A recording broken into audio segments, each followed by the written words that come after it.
Assalamualaikum warahmatullahi wabarakatuh. Waalaikumsalam. Allahu Akbar, Allahu Akbar, Allahu Akbar, Allahu Akbar, Allahu Akbar, Allahu Akbar, Allahu Akbar, Allahu Akbar, Allahu Akbar kabiran walhamdulillahi katsiran wa subhanallahi bukratan wa asila. La ilaha illallah wahdah sadaqa wa'dah wa nasara 'abdah wa 'azza jundahu wa hazama al-ahzaba wahdah. La ilaha illallah wa la na'budu illa iyyahu mukhlishina lahu ad-din ولو كره الكافرون. الحمد لله الذي خلق السماوات والأرض وجعل الظلمات والنور ثم الذين كفروا بربهم يعدلون. أشهد أن لا إله إلا الله وأشهد أن محمدا رسول الله. اللهم صل وسلم على سيدنا محمد وعلى آله وأصحابه أجمعين. أما بعد فيا عباد الله اتقوا الله حق تقاته ولا تموتن إلا وأنتم مسلمون. قال الله تعالى في القرآن الكريم وأنذروا في الناس حج البيت من استطاع إليه سبيلا. قال تعالى أيضا إن أول بيت وضع للناس الذي ببكة مباركا وهدى للعالمين. وقال تعالى أيضا إنا أعطيناك الكوثر فصل لربك وانهر إن شانئك هو الأبتر. وقال تعالى أيضا فبأي آلاء ربكما تكذبان. وإن تعدوا نعمة الله لا تحصوها لئن شكرتم لأزيدنكم ولئن كفرتم إن عذابي لشديد. Kaum muslimin dan muslimat, hadirin dan hadirat hamba Allah yang berbahagia. Pada hari ini tanggal 10 Zulhijjah untuk Indonesia dan tanggal 11 Hijriah Zulhijjah untuk Arab Saudi Arabia. Maka tidak salahlah kita berhari raya pada saat ini. Beda kita dengan Saudi Arabia adalah lebih kurang 5 jam. Namun demikian bagi saudara-saudara kita yang hari raya kemarin dan berpuasa pada hari Jumat tidak juga salah. Karena pendapat para ulama sudah berbeda. Imam Maliki mengatakan, apabila sudah suatu daerah di dunia ini menyatakan tanggal 9 Zulhijjah, maka seluruh daerah dunia ini boleh berhari raya. Imam Syafi'i juga berpendapat berbeda. Bila suatu daerah itu tanggal 9 Zulhijjah belum ada, maka belum boleh berhari raya. Berhubung kita mazhab Syafi'i, maka kita ikuti al-marhum radhiyallahu anhu. Bapak-bapak sedang yang berbahagia, berbicara kita masalah hari raya Idul Adha, ada dua peristiwa, ada dua kejadian, ada dua ibadah yang berkaitan erat dengan hari raya Idul Adha. Pertama adalah ibadah haji. Dari sekian banyak daerah di dunia ini, dari sekian banyak daerah atau tempat di dunia ini Allah ciptakan, tetapi ada suatu tempat yang bernama Harmain, suatu tempat namanya tempat yang suci, dua kota. Yang pertama bernama Makkahul Mukarramah, yang kedua bernama Madinatul Munawwarah. Apa hebatnya dua kota ini? Dipersiapkan oleh Allah untuk manusia. Yang pertama adalah untuk melaksanakan ibadah haji dan umrah. Ibadah haji itu adalah wajib satu kali seumur hidup. Kali yang kedua, ibadah sunat. Ibadah haji adalah rukun Islam yang kelima. Tidak akan sempurna Islam kita. Sekali lagi, tidak akan sempurna Islam kita apabila rukun Islam 1, 2, 3, 4, 5 belum terlaksana.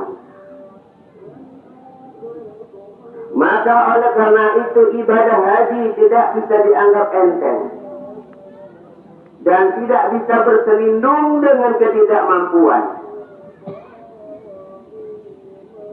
Dengan hanya biaya 40 juta dan tahun depan akan naik lagi menjadi 82 juta. Masa tunggunya lebih kurang 25 tahun.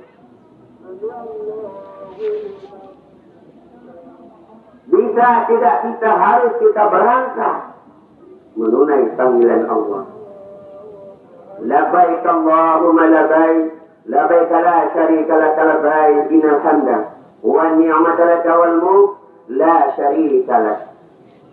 Aku datang memenuhi panggilan-Mu ya Allah, aku datang ya Allah. Tidak berserikat bagi Engkau ya Allah. Sesungguhnya nikmat Engkau, kemuliaan Engkau banyak ya Allah, dan segala puji bagi Engkau ya Allah. Maka oleh karena itu sedang yang berbahagia, pasang tekad, pasang niat, harus menginjakkan kaki di tanah suci. Sekali lagi, jangan berlindung di bawah ketidakmampuan. Malu kita dengan Allah. Betapa banyaknya nikmat Allah yang kita gunakan, yang kita pakai. Rumah yang 100 juta bisa kita bangun. Mobil yang harganya 60 juta bisa kita beli.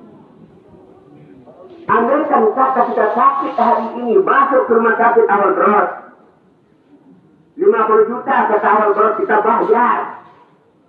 Itu panggilan sakit. Panggilan Allah lebih dahsyat lagi ke tanah suci. Oleh karena itu, mari kita melaksanakan ibadah haji. Injakkan kaki sekali seumur hidup di tanah suci. Untuk apa ibadah haji itu? Untuk jalan-jalan? Tidak. Karena menginjakkan kaki di tanah suci itu kesannya tidak sama dengan daerah-daerah yang ada di dunia ini. Mau ke Bali kah kita? Ke Singapura kah kita? Ke Australia kah kita? Ke Jerman kah kita? Silakan, tapi pulang dari sana tidak ada kesan apa-apa. Namun kalau di tanah suci, pulang dari sana terbayang segala-galanya. Padahal kita sudah puluhan tahun dari tanah suci, masih terbayang. Begitulah kesannya Makkahul Mukarramah dan Madinatul Munawwarah. Itu baru kesan. Sekali lagi, untuk apa kita melaksanakan ibadah haji? Jawabannya satu. Kita ini banyak kehendak. Kita ini banyak niat. Kita ini banyak doa. Kita ini banyak harapan. Ingin itulah, ingin inilah. Dah puas berdoa ke sana ke sini sampai hari ini tidak makbul. Manakah doa yang dikabulkan dari Allah? Kita nak suci. Silakan. Insya Allah kalau busuk doanya, apapun permintaan kita, Allah kabulkan. Karena Allah dekat dengan hamba-Nya di tanah suci. Inilah makna kenapa kita ibadah haji. Kita tidak bisa berbuat apa-apa. Banyak hendak dan keinginan kita. Tapi kadang-kadang dapat berdoa belum juga terwujud. Di tanah suci lah, pulang tanah suci lah, Allah akan kabulkan buat kita. Yang kedua apa? Untuk apa ibadah haji itu? Dua adalah pengampunan dosa. Kita bapak dan ibu yang berbahagia jangan menganggap diri ini bersih. Banyak dosa. Baik dosa zahir, mulut, mata, telinga. Setiap saat itu dosa. Apalagi dosa batin, hati yang tak pernah terkontrol. Hati yang selalu busuk dengan orang. Iri dengan orang. Selama apa penyakit itu dalam diri kita, itu adalah dosa. Di manakah tempat yang paling mulia minta ampun? Memang di tanah air ada sholat tahajud, ada sholat duha, ada sholat taubat, ada bulan Ramadan. Tetapi yang paling bagus pengampunan dosa adalah di tanah suci. Barang siapa yang pergi haji dan umroh, pulang dari umroh itu seperti anak yang baru dilahirkan. Kecil apa dosa. Ketiga, untuk apa kita ibadah haji? Kita ini tadi banyak dosa. Kalau banyak dosa hidup gelisah. Kalau banyak dosa penyakit banyak datang. Untuk itu bagaimana jiwa tenang, bagaimana hidup bahagia, bagaimana ridha Allah datang, bagaimana rezeki Allah datang terus. Kita perlu pahala. Kalau hidup ini penuh dengan pahala, di wajah kita ada nampak ceria. Hidup kita menurut orang susah, tapi kita bahagia. Walau tinggal di gubuk yang rawat beratap daun berdinding pelupuk, berlantaikan tanah. Tapi dalam batin kita ada istana yang tak tahu orang. Istana apa? Istana kebahagiaan. Di mana didapat ini pahala? Pahala itu menghibur. Pahala itu menyenangkan. Di manakah mendapatkan pahala yang bertimbun-timbun? Adalah di tanah suci. Maka tidak ada alasan lain bagi kita. Kita harus pergi ke tanah suci.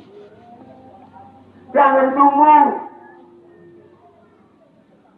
Kalau fisik kita ini kuat 50 tahun ke bawah, 50 tahun ke atas, jangan coba-coba fisik kita mau sa'i, mau umroh, mau melontar, tidak akan mampu. Kalau kita ke tanah suci itu ingin enak, jangan pakai kursi roda. Sebaliknya sebaliknya itu kenyataannya. Hari tua kita itu jarang berending dengan baik. Selalu stroke. Selalu buta. Karena penyakit gula banyak. Untuk apa di hari tua lagi kita nyakuti? Udahlah. Sampai susah orang ngurusnya nanti. Jadi untuk sekarang lah, kesempatan yang ada, yuk berangkat. Itu panggilan Allah. Sekali lagi, jangan berlindung di balik ketidakmampuan. Marah Allah dengan kita. Kedua, apa kejadian yang kedua dengan hari raya Idul Adha ini? Adalah ibadah kurban. Memotong seekor hewan. Hewannya kambing, bukan ayam, bukan itik, bukan burung merpati. Kenapa ayam? Nanti kita jawab. Ada hubungannya dengan kehidupan kita. Pertama, kenapa kita berkorban? Karena korban itu bahasa Arab. Atau katanya korba. Menjadi korib. Korib artinya dekat. Apa maksudnya? Orang berkorban itu dekat dengan siapa? Bukan dekat dengan pengurus masjid. Dekat dengan Allah. Untuk apa dekat dengan Allah? Supaya Allah sayang dengan kita. Kalau Allah sayang dengan kita, apa yang kita minta dikasihnya. Begitu juga kalau kehidupan kita tidak berubah. Udah hampir 60 tahun hari ini masih menyewa rumah. Salahkan diri, dekat dengan Allah tidak ada. Makin jauh dengan Allah, hidup semakin susah. Kenapa? Rezeki itu Allah yang beri. Prestasi itu Allah yang beri. Kita tidak bisa lepas dengan Allah. Kalau ingin hidup berprestasi, kalau ingin hidup berbahagia, kalau ingin rezeki itu bertambah, dekati Allah. Allah akan datangkan, tiada terduga datangnya. Wa ma yattaqillaha yaj'al lahu makhraja wa yarzuqhu min haitsu la yahtasib. Barang siapa yang bertakwa kepada Allah, apapun masalah hidupnya, Allah berikan solusi. Ini jalan yang terbaik. Tidak terlalu lama berpikir mencari masalah, memutuskan suatu masalah. Apalagi Allah datang ke rezeki yang tidak terduga datangnya. Itulah kita ibadah korban itu. Jadi makin selalu berkorban, makin dekat dengan Allah. Bukan hanya berkorban dia tahu, tapi perangai tidak berubah. Dua, kenapa kita berkorban? Mensyukuri nikmat Allah. Dalam Al-Quran Allah katakan dalam surah Ar-Rahman sebanyak 29 kali. Fabi ayyi ala'i rabbikuma tukadziban. Nikmat mana lagi yang kamu bohongi? Aku udah banyak kasih nikmat kata Allah wa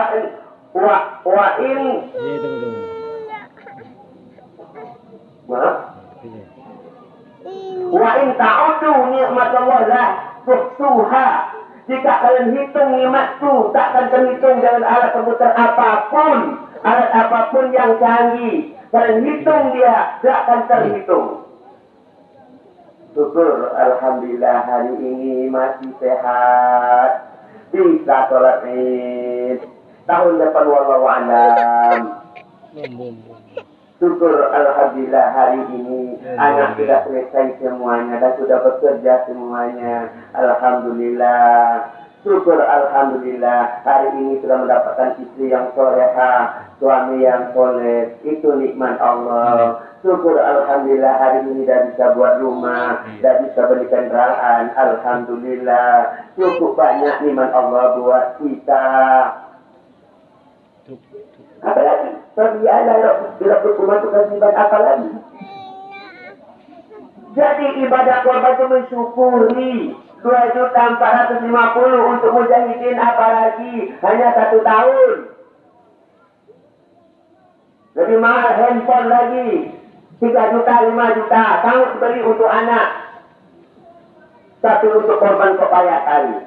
Tapi bukan di sini, di tempat lain. Di sini alhamdulillah kami atas nama pengurus ibadah korban mengucapkan terima kasih 19 kelompok pada sana ini. Tahun depan mungkin 100 nanti akan muncul di sini. Untuk apa lagi kita berkorban?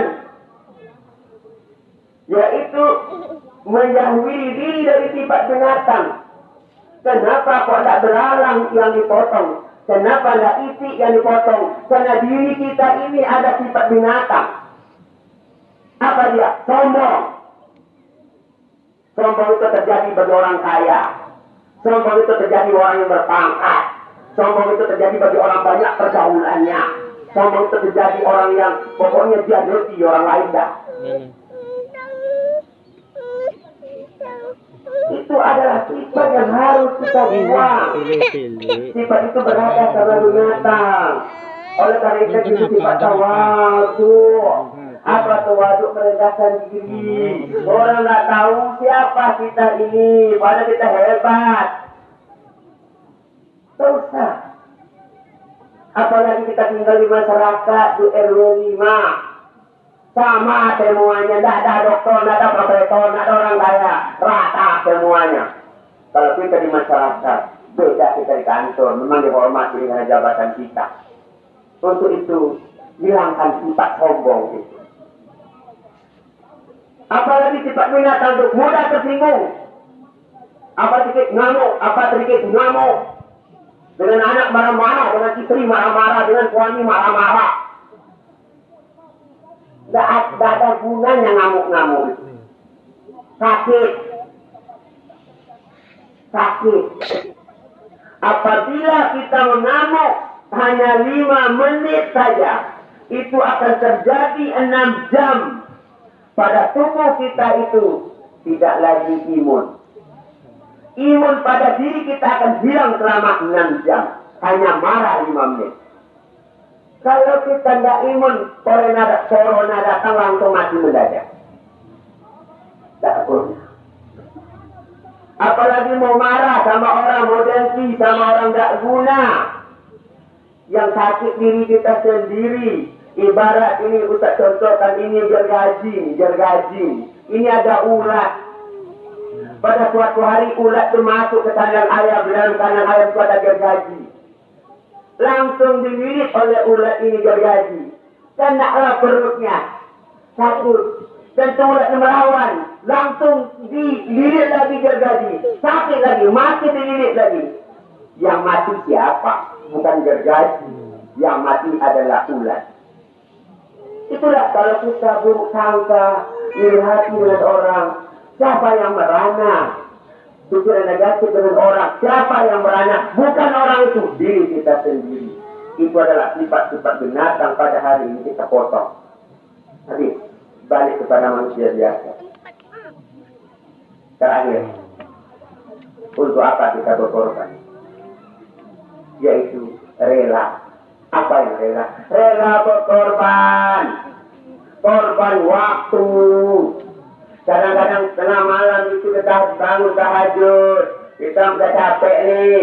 Tapi karena kita ingin dekat dengan Allah, sholat korban waktu. Hari ini ada kegiatan di keluarga kita. Tetapi masjid, masyarakat meminta kita datang kita. Korban waktu, korban perasaan. Kita tidak salah juga korban. Tidak apa-apa, sabar. Apalagi korban duit. Tidak apa-apa, banyak apa yang kita beri akan datang lagi.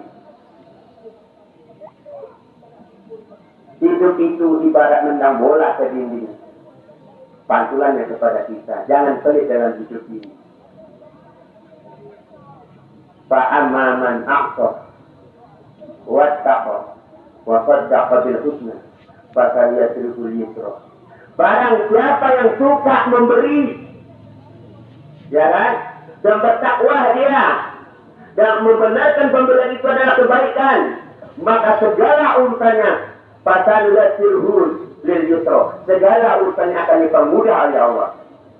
Tapi ayat berikutnya, wa amman bakhila wa tawna, barang siapa yang bakhil dan sibuk dengan kekayaannya, wa kadzdzaba bil husna, mendustakan kebaikan, fasanuyasirhu lil usra, segala urusannya dipersulit. Urus KTP aja sampai sebulan. Kenapa? Jangan salahkan kantor. Kalau pada desa, kalah kita, diri kita tidak baik, tidak suka memberi. Itu janji Allah. Itulah kenapa kita berkorban sekali lagi, mendekatkan diri ke bawah. Untuk apa kita berkorban? Mensyukuri nikmat Allah. Nikmat Allah banyak sama kita. Hati-hati kalau tak disyukuri. Laknat buat kita. Apa laknatnya? Mungkin mobil jatuh, mungkin kita sakit, dan banyak lagi. Mungkin anak kita kena ini, rumah kita kena ini, dan kita berantem terus di rumah itu. Itu tidak mendapat berkah dan nikmat dari Allah Subhanahu wa Ta'ala. Terakhir, hadirin wa hadirat yang terpuji, dalam hidup ini harus banyak membaca. Sekali lagi, dalam hidup ini harus banyak membaca. Apa yang dibaca? Pertama, siapa saya? Sekali lagi, dalam hidup ini harus banyak membaca. Apa yang dibaca? Siapa saya? Saya ini siapa? Hamba Allah. Dan tak punya apa-apa, semuanya milik Allah. Saya hanya titipan sementara, walaupun hebat saya hanya titipan Allah. Tugas saya apa? Memberi manfaat pada orang lain.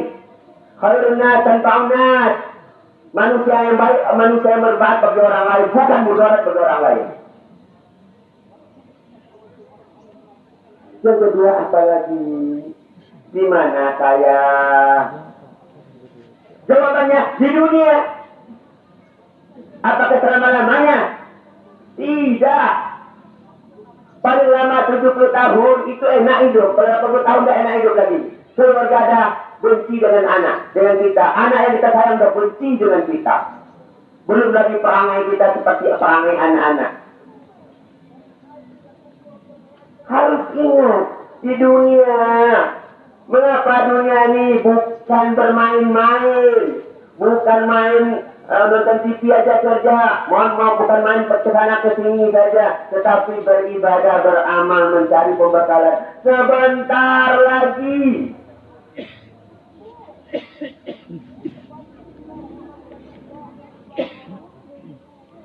hendak kemana kita ini? Sebentar lagi hendak kemana kita ini? Tidak ada. Hanya pintu kubur di hadapan kita.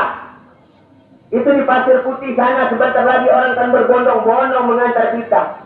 Oh, rumah yang megah, anak yang cantik, yang ganteng ditinggalkan, pangkat yang hebat ditinggalkan, tidak ada guna. Walaupun ada mobil kita harganya 400 juta, bukan itu yang mengantarkan kita. Adalah ambulan yang seharga 30 juta. Kadang-kadang mati pula di jalan. Jadi apa gunanya harta? Tidak ada. Apakah anak akan mau menemani kita di kubur sana, pekuburan kita di Pasir Putih? Tidak. Hanya baca doa selesai dia pun pulang. Apakah ingat dengan kita berdoa, Allahumma firli zunubi wali walidayya? Tidak. Nasib kita sendirilah yang akan merasakan. Untuk itu jangan lagi lengah, jangan lagi lalai. Baca diri siapa saya, di mana saya, di hendak ke mana saya. Jangan sibuk dunia lagi, dunia akan kita tinggalkan. Kawan setan itu berkawan dengan dunia. Dunia itu ibarat air asin, air laut, makin diminum, makin tak puas.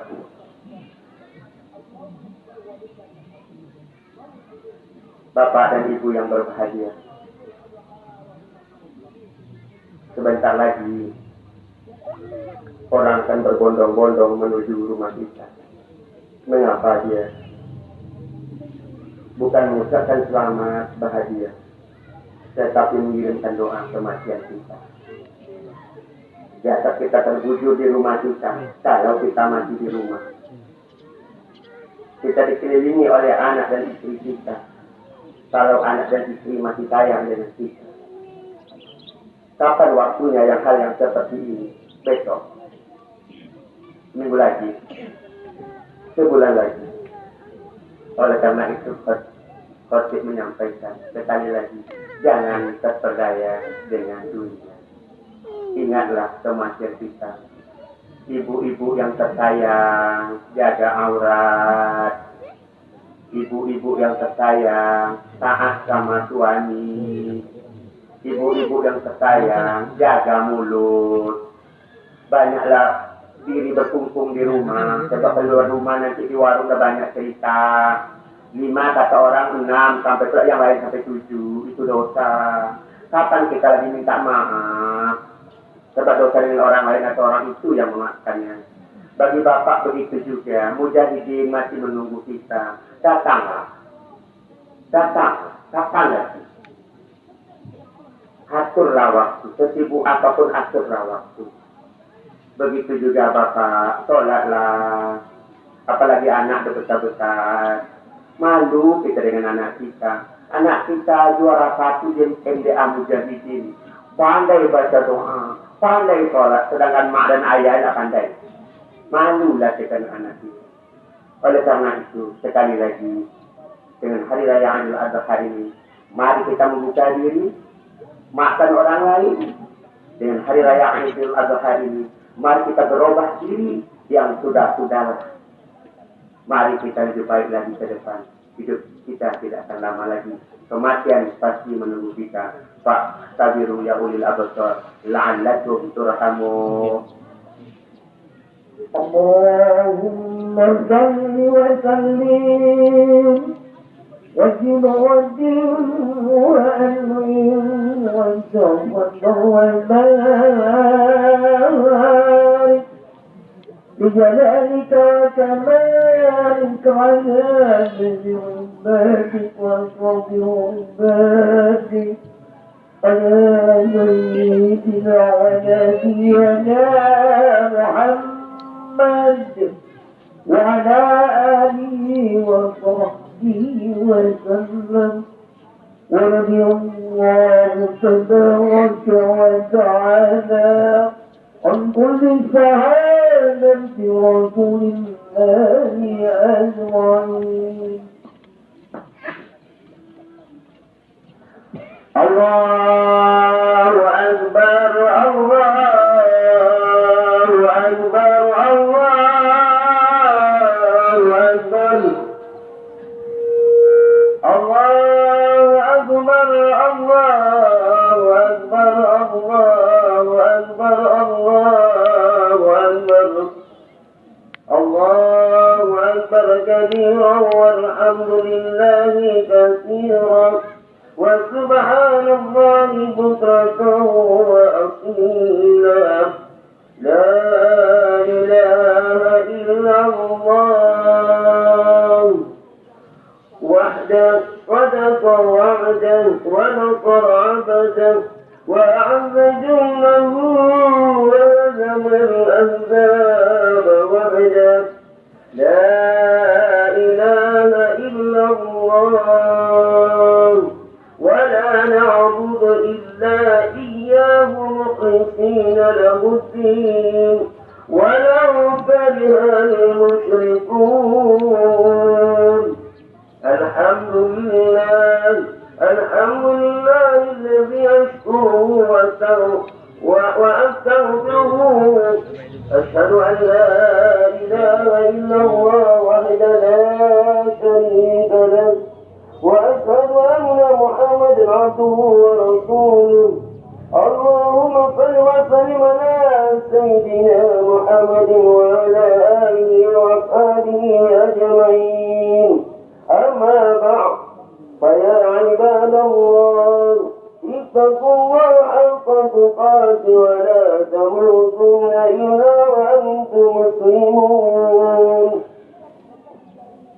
وقال الله تعالى في القرآن الكريم إن الله وملائكته يصلون على النبي يا أيها الذين آمنوا صلوا عليه وسلموا تسليما.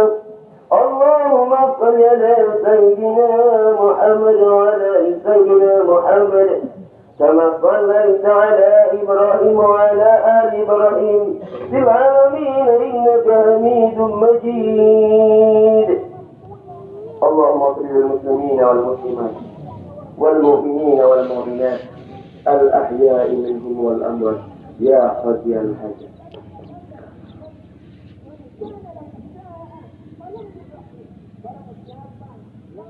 Duhai Allah, Duhai Allah, jika Engkau masih memberikan umur kepada kami, jadikanlah umur itu bagi kami untuk taat kepada Engkau dan menjauhi larangan Engkau. Duhai Allah, jika Engkau akan mengakhiri umur kami, jadikanlah akhir dari umur kami husnul khotimah. Duhai Allah, kami hamba-Mu yang banyak dosa. Kami harap sangat pintu maaf dan keampunan dari-Mu.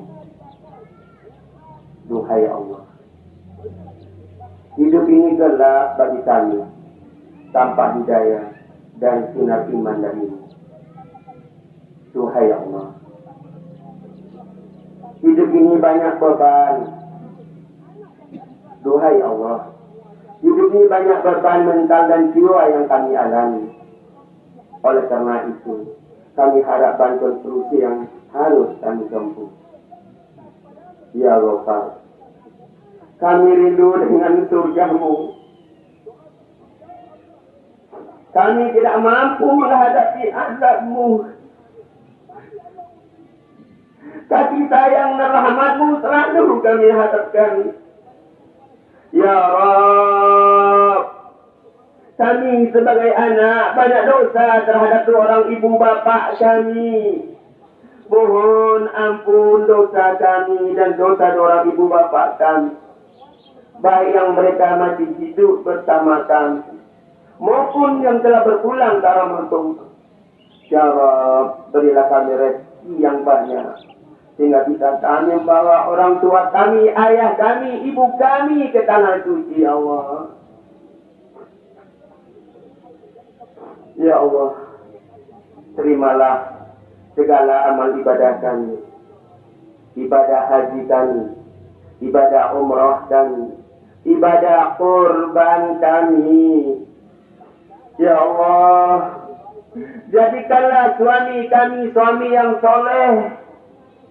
Jadikanlah istri-istri kami istri yang soleha. Jadikanlah anak-anak keturunan kami anak-anak yang baik, menyenangkan hati kami. Duhai Allah, inilah doa dan pinta kami. Semoga kami harap Engkau mengabulkannya. Amin ya rabbal alamin. Barakallahu lakum. Barakallahu wa lakum. Wa nafa'ani wa iyyakum bima fihi min al-ayati. Inna Allah ya'muru bil 'adli wal ihsan wa ita'i dzil qurba wa yanha 'anil fahsya'i wal munkari wal baghi la'allakum tattaqun. Was'alu min fadlikum wa la tas'alu aktsar. Assalamualaikum warahmatullahi wabarakatuh.